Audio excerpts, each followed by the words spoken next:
So looking at how some of these other people do it, I mean, look at the manosphere, as they say. That for one reason or another, this really speaks.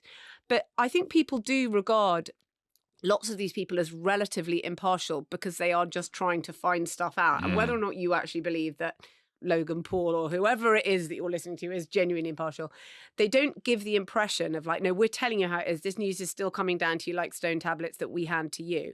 And you're sort of inside the process, really. And I do think doing as much as possible to return to what was, in previous decades, a more impartial way of doing media. And it doesn't have to look old-fashioned, but it should be more impartial, because I think that the partisan level of media has done nothing for America, nothing at all. Yeah, I think, and if you want to have Boris Johnson and Sean Spicer on your American election show, you could have had the people you're talking about who are bland and boring, who you could have had two professors who really knew what they're talking about. And I tell you what, you'd have got exactly the same ratings, which is about 350,000. So you'd have done a more interesting job and got exactly the same ratings, but maybe found a platform you can build on for the next few years. The good news is lots of people at these news organizations get this. And there's lots of people, the younger generation in those news organizations, who understand how they should be doing news now.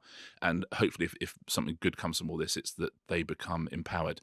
And to leave the final word to Professor Finlayson as well, whatever we talk about, image and reaching people and all that kind of stuff, he said, watch the very last minute of Trump's final speech and the very last minute of Kamala Harris's final speech. The very last minute of Trump's final speech is, I am going to cut your taxes, I'm going to raise your wages, and I'm going to protect American jobs. And the final minute of Kamala Harris's one is, we walk together into the future with hope and joy and prosperity and optimism.